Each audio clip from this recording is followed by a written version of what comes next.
राधे राधे, जय माता दी। कैसे हैं आप सब लोग? मैं आशा करती हूँ कि ठीक आप सब ठीक होंगे और मैं भी ठीक हूँ।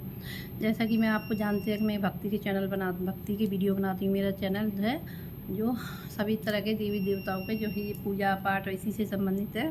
तो मैं पिछले कुछ दिनों से मैंने प्रदीप जी मिश्रा जी की वीडियो डाली थी, तो वो काफ़ी चले और कुछ मैंने उसमें गलतियाँ कर दी।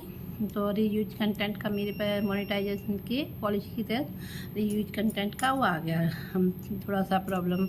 तो मुझे फिर से अपनी वीडियो डालने हैं, तो मैं अपनी वीडियो डाल रही हूँ। 7-8 एक हफ्ते से मैं अपनी वीडियो डाल रही हूँ।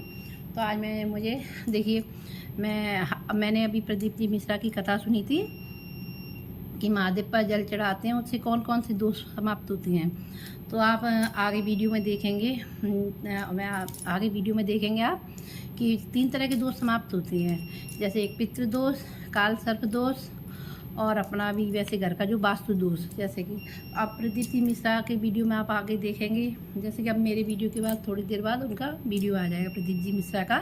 तो आप वो वीडियो पूरा देखें और स्किप ना करें, क्योंकि उनकी कथा आप जानते हैं, शिव भक्त हैं वो एक तरह के, और मैं भी उन्हीं से जुड़ी हुई हूँ। तो हमारे गुरु महाराज क्या बताते हैं आपको, आप आगे उनकी वीडियो में देखिए। और मेरे चैनल को आपको अगर वीडियो पसंद आए तो मेरे चैनल को लाइक कीजिए, सब्सक्राइब कीजिए और इसे आगे बढ़ाने में मेरी मदद कीजिए।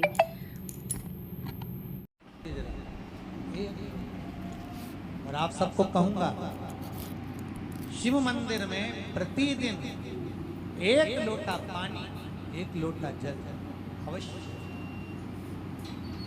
अवश्य।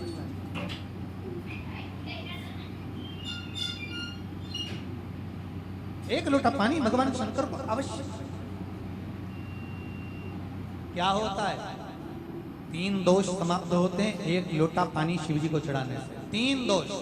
पहला पितृदोष,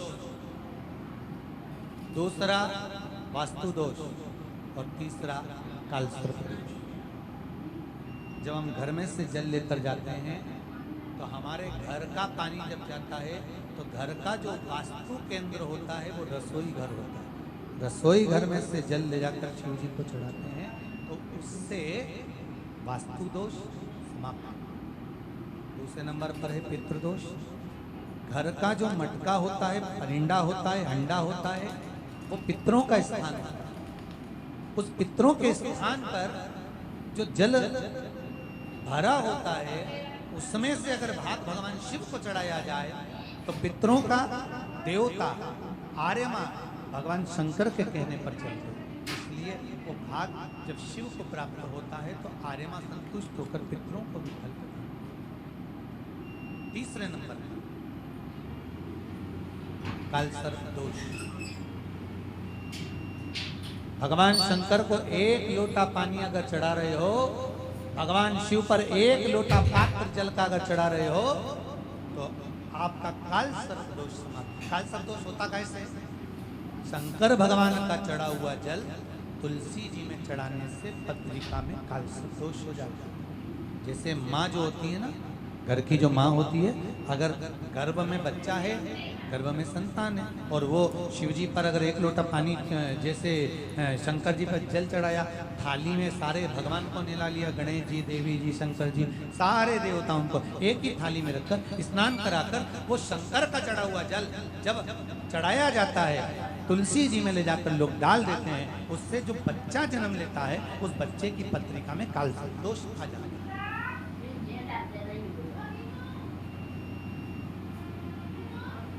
इसलिए शिव महापुराण की कथा कहती है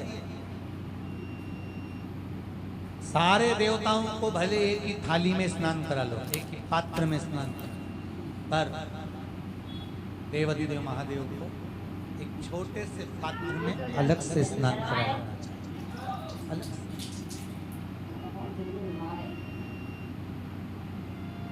और उस पात्र का जल शिव जी को समर्पित करा हुआ तुलसी जी में नहीं डालना। तुम्हारे घर में जो पौधा हुआ आप उसमें समर्पित। जैसे बेलपत्री चढ़ाने के बाद जल चढ़ाना या जल चढ़ाकर बेलपत्र चढ़ाना। एक पत्र है, बड़ा सुंदर है, छोटा सा भाव, प्रश्न अच्छा है, आप सबके हेतु।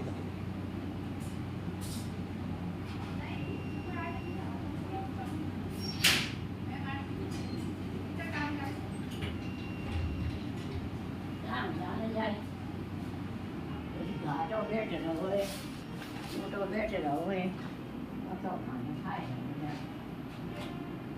अरुणा जी अग्रवाल जयपुर, झरना जी अग्रवाल जयपुर राजस्थान से इन्होंने प्रश्न किया है।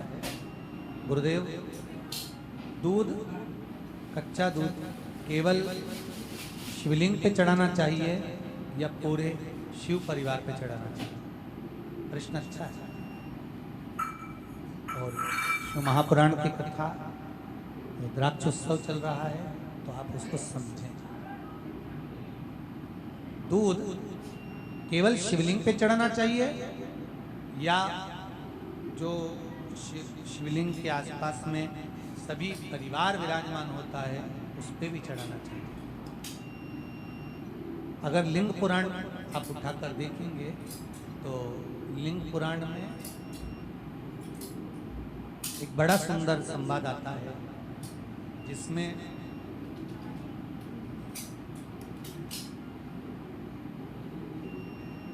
पीले कलर के शिवलिंग का वर्णन, सफेद, लाल, पीला और काला, ये शिवलिंग का आपको पहले वर्णन करा है। ब्राह्मण सफेद मट्टी का शिवलिंग बनाता है, वैश्य पीली मट्टी का शिवलिंग बनाता है, क्षत्रिय लाल मट्टी का शिवलिंग का निर्माण करता है, शूद्र काली मट्टी का शिवलिंग का निर्माण करता है,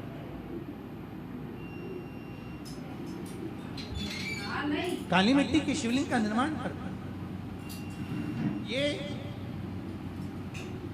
जो वर्णन किया गया है कि उसमें लिंग पुराण के अंतर्गत एक पीले शिवलिंग का वर्णन आता है कि पीला जो शिवलिंग होता है उस शिवलिंग का भाव कितना सुंदर बताया गया है। उसमें व्याख्यान वर्णन में आप अगर पढ़ेंगे देखेंगे लिंग पुराण के अंतर्गत तो उसमें आता है कि दूध जब आप देव अधिदेव महादेव के शिवलिंग पर समर्पित करते हो तो शिव महापुराण की कथा कहती है, लिंग पुराण कथा कहती है, नर्मदा पुराण, स्कंद पुराण, पद्म पुराण, अग्नि पुराण, सारी पुराणे वर्णन करती है, वराह पुराण, ब्रह्मवेत्ता पुराण, ये जितनी पुराणे सब वर्णन करती है कि जब शिवलिंग पर हम दूध चढ़ाते हैं तो केवल शंकर भगवान के शिवलिंग पर दूध चढ़ा देने से संपूर्ण परिवार पर दूध चढ़ जाता है। अलग से हमें कहीं चढ़ाने की जरूरत नहीं, अलग से हमें कहीं दूध ले जाकर चढ़ाने की जरूरत नहीं कि हमें गणेश जी को अलग से चढ़ाना पड़ेगा, देवी जी को अलग से चढ़ाना पड़ेगा, कार्तिकेय जी को अलग से चढ़ाना पड़ेगा या नंदी को अलग से चढ़ाना पड़ेगा। तो जो प्रश्न करा है झरना जी अग्रवाल जी ने, जयपुर राजस्थान से हैं, सुंदर प्रश्न करा है। और ये आपको ज्ञात होना चाहिए कि शंकर भगवान पर चढ़ाया गया थोड़ा सा भी दूध जल जो हम भगवान शिव को समर्पित कर रहे हैं वो केवल शिव के लिए नहीं रहता, केवल भगवान शंकर के लिए नहीं है, वो स्वयं 33 कोटि देवताओं को समर्पित हो जाए, स्वयं 33 कोटि देवताओं को।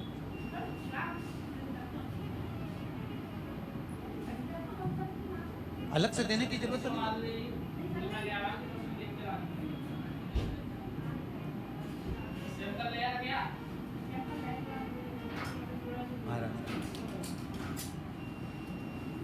एक लोटा पानी,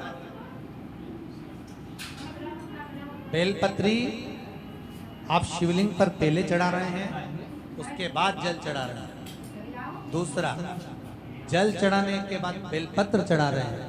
ये दो अलग अलग क्रम है शंकर भगवान। आप समझ लीजिएगा जरा, ये प्रसंग कभी नहीं आया, आज आया है तो उसको समझ लीजिए।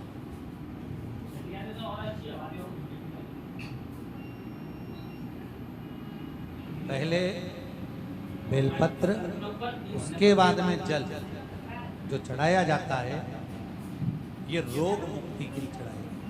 काय के चढ़ाते हैं? रोग के निवारण, रोग मुक्ति। जैसे कोरोना महामारी के अंतर्गत अपन सबने स्मरण किया ऑनलाइन शिव महापुराण में कि एक वर्णन किया था कि अगर ज़्यादा स्वास्थ्य गड़बड़ हो रहा है तो एक लोटा दूध था और एक लोटा पानी बेलपत्र रखकर चढ़ाने का उस समय पर वर्णन किया। आप लोगों ने, कई लोगों ने उसको किया था, उसका लाभ आपको मिला।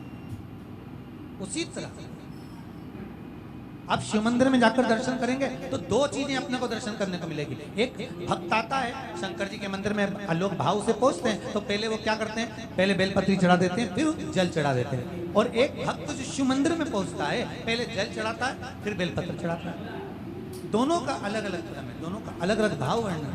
पहला, अगर बेलपत्र चढ़ाया है और उसके बाद अगर आप शंकर भगवान पे जल चढ़ा रहे हो तो ये रोग मुक्ति के लिए होता है। जैसे बड़े रोग किसी को हो जाए, रोग किसी को घेर ले तो वो बेलपत्री चढ़ाने के बाद फिर जल चढ़ाएगा तो उसको रोग थम जाएगा और फिर वो रोग आगे नहीं बढ़ेगा।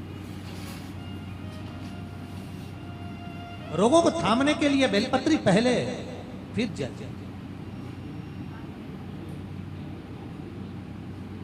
और जब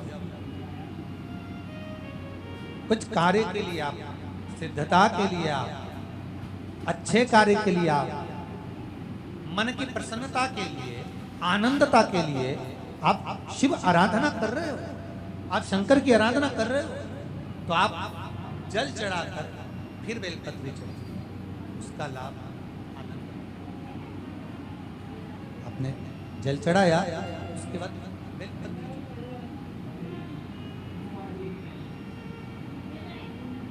बस एक बात का स्मरण आपको होना चाहिए शिव महापुराण का कि जब भी आप भगवान शंकर को बेलपत्र चढ़ाते हैं, बेलपत्र समर्पित करते हैं, बेलपत्र समर्पित करते समय प्रयास करा करें कि ये बेलपत्र को जब भी आप समर्पित करें, प्रयास करें कि बीच की जो पत्ती होती है बेलपत्र की, मध्य की जो पत्ती होती है उसको अंगुष्ठ से पकड़ा जाए। उसके बाद में आप फिर बेलपत्री को शिव पर समर्पित प्रयास करें।